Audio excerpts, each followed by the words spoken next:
E aí, pessoal, conforme combinado, estamos aqui para realizar, a resolução de alguns exercícios de dinâmica, aplicando os conceitos principais, das forças que podem estar inerentes ao sistema. Então, para quem precisa, preste atenção, aproveite, espero estar contribuindo com conhecimento, o crescimento do conhecimento de todos vocês. Valeu, bora trabalhar! Bom, pessoal, estamos aqui com o primeiro exercício proposto. O grande segredo dos exercícios que associam as leis de Newton e as forças aplicadas ao sistema, ele está amarrado principalmente a um bom diagrama de força. Se você acerta o diagrama de corpo livre, o diagrama de forças, automaticamente a sua chance para que você chegue no resultado correto é maior. Então aqui ele diz o seguinte: um caminhão carregando uma carga com uma certa velocidade freia bruscamente, fazendo com que essa carga deslocasse horizontalmente para frente, sabendo que a massa da carga são 500 kg, então eu tenho que a massa dessa caixa, que está em cima do caminhão, são 500 kg. É sempre bom ir anotando todos os dados do exercício. E que na frenagem ele se deslocou, então houve um deslocamento aqui, um ΔS de 2 metros. E que o coeficiente de atrito cinético entre a superfície do caminhão e a carga, que a gente chama de μ, essa letra grega, é 0,45. O módulo da força de atrito cinético então vamos lá. Primeiro, nem sempre todos os dados que são informados no texto, eles são necessários para a realização da resolução da questão. Então o que nós temos aqui? Nós temos para baixo o peso dessa caixa, nós temos para cima a força normal e nós temos contra o escorregamento, que é uma coisa que às vezes o aluno ele se confunde. A força de atrito não é uma força contra o deslocamento, ela é uma força contra o deslizamento. Então nesse caso, como o corpo está tendendo a deslizar para a direita, a força de atrito é para a esquerda. Bom, aí vem a pergunta, ele quer saber qual é essa força de atrito. Então, para descobrir a força de atrito, existe uma formulazinha pronta da dinâmica, que é o coeficiente de atrito vezes a força normal. Só que o que acontece? Na vertical, você não tem movimento. Então, na vertical, eu posso dizer tranquilamente que a força resultante ela é nula. Então, o que significa na prática quando eu digo que uma força resultante é nula? Significa que as forças que estão para um lado são iguais às forças que estão para o outro. Ou seja, se eu tenho para cima a força normal e para baixo o peso, eu posso substituir a força normal pelo peso do corpo.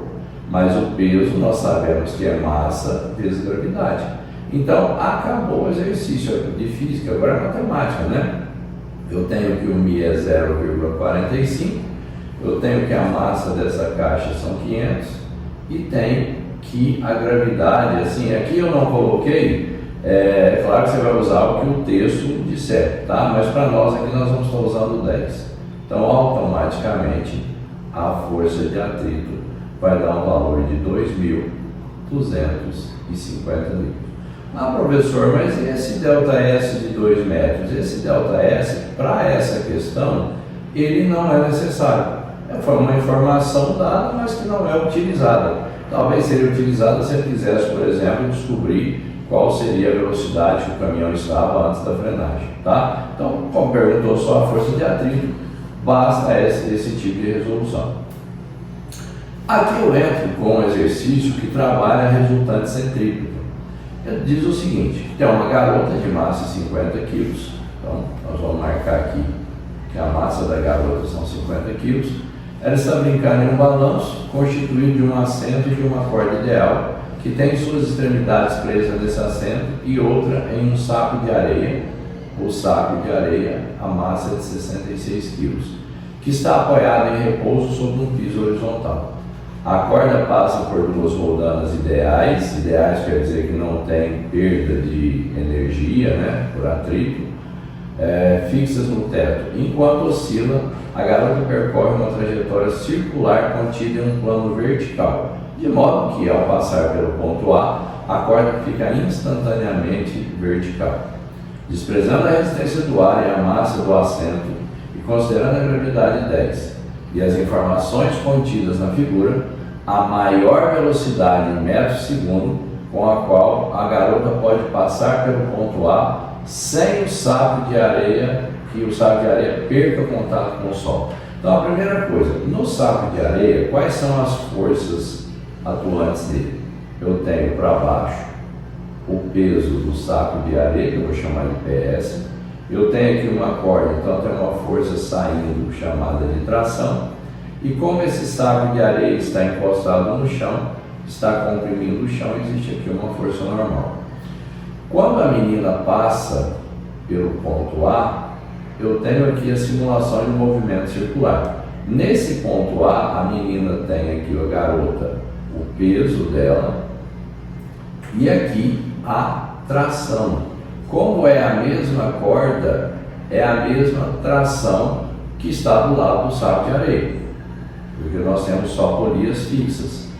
Então, o que acontece? Primeiro, nós vamos analisar para o saco de areia. Qual é, desculpem aqui que eu apertei errado aqui, para o saco. Para o saco de areia,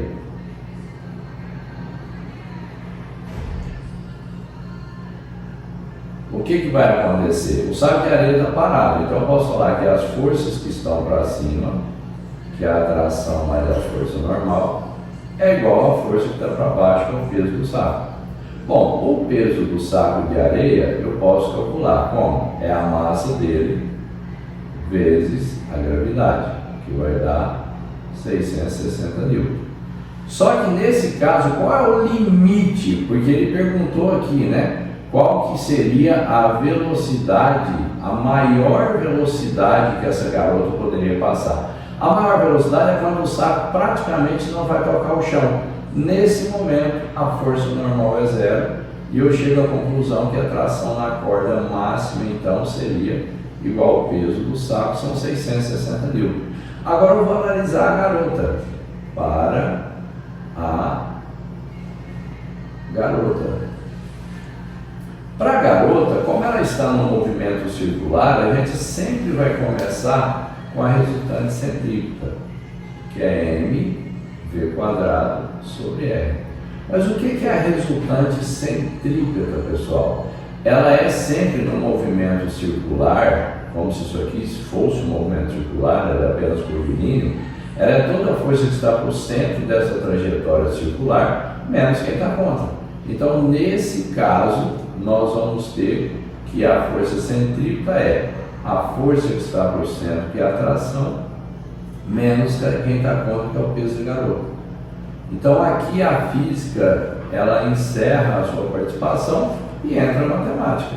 A tração nós sabemos que é 660, o peso da garota são 500 newton, a massa da garota são 50 quilos, vezes a velocidade ao quadrado sobre o raio. O raio é exatamente o comprimento da corda, que são 5 metros.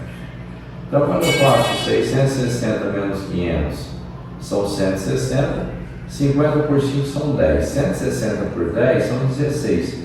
Raiz de 16, eu acho uma velocidade de 4 metros por segundo. Então, toda vez que você tiver um exercício que envolva forças e que o corpo esteja numa trajetória circular ou curvilínea, você sempre vai utilizar a resultante centrípeta. Então, de novo, a resultante centrípeta não é uma força que você vai desenhar igual tração, peso normal, atrito.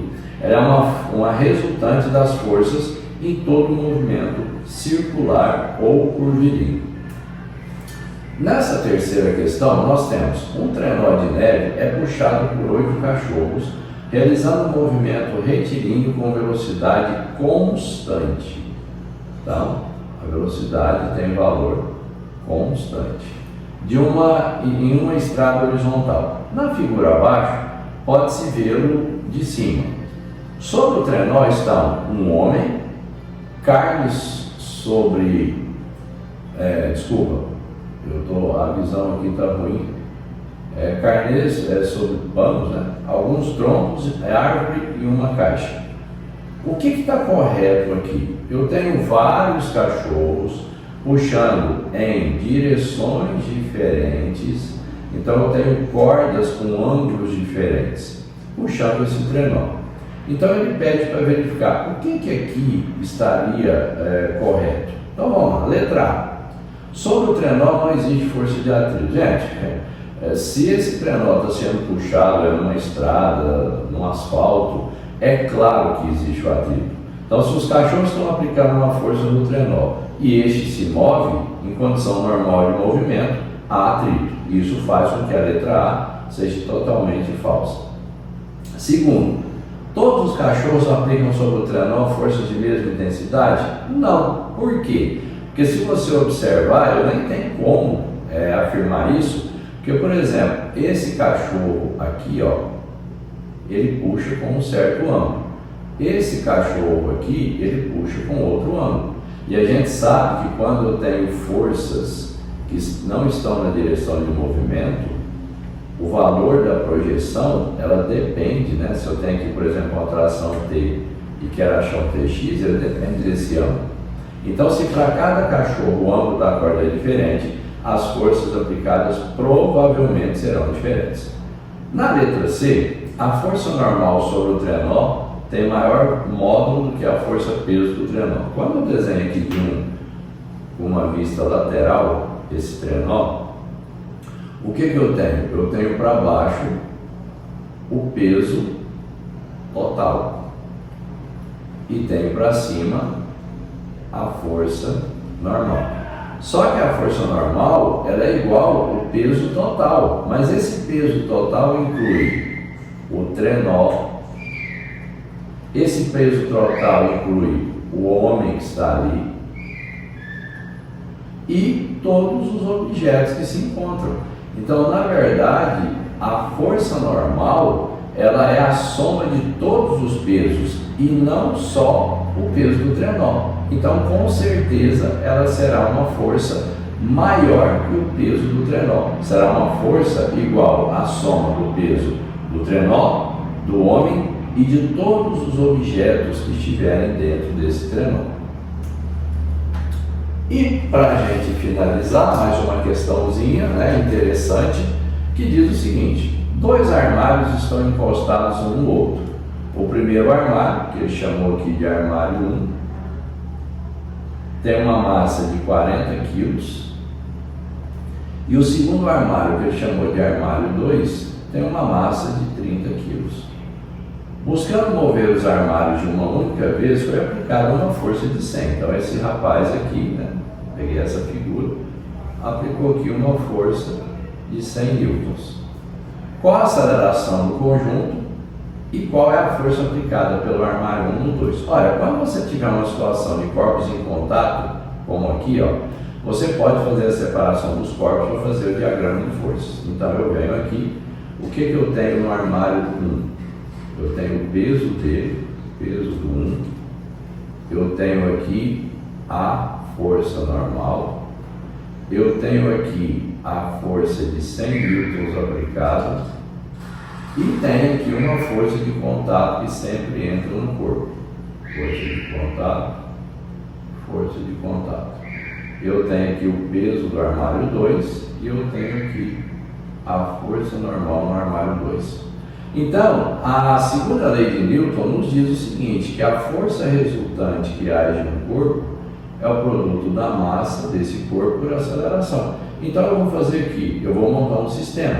Que sistema que eu vou montar? Aplicando no corpo A e aplicando exatamente no corpo B. Então a força que está a favor do movimento é uma força de 100 Newton e contra é a força de contato. Então eu venho aqui e vou aplicar para o corpo 1. O A1, o armário 1. Quem está a favor é a força de 100, quem está contra é a força de contato. É igual a massa dele, que é 40, vezes a aceleração do sistema, que eu não sei. Para o corpo A2, no corpo A2, a força que está a favor é a força de contato e não tem nenhuma força contra o movimento, porque lembrando que esses corpos estão andando, deslocando para a direita. Então, na hora de montar a segunda lei de Newton, só tem a força de contato a favor. É igual a massa dele, que é 30 vezes a aceleração.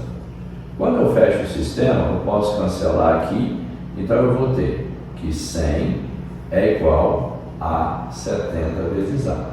Então a aceleração será 100 sobre 70, então a aceleração será 10 sobre 7 metros por segundo ao quadrado.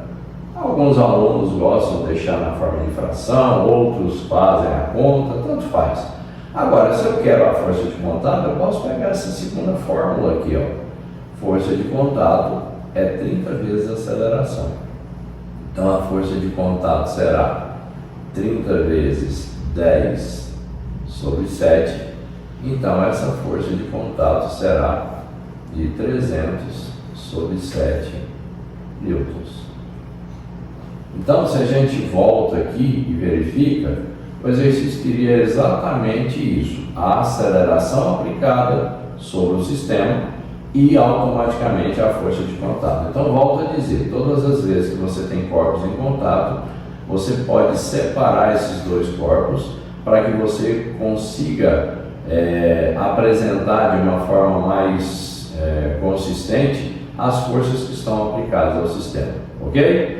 É isso que a gente tinha por hoje. Espero que vocês tenham gostado, que tenham aprendido um pouco, e aguardem que para frente nós teremos mais exercícios e mais teorias. Valeu! Bom, pessoal, era isso que a gente tinha para apresentar, algumas questões aí, né, importantes com aplicações do conceito de dinâmica. Eu espero que tenham aproveitado, tenham aprendido, tá? Traremos mais aulas no decorrer dos dias. E é isso, nos siga, ajude-nos a divulgar e tamo junto sempre. Valeu!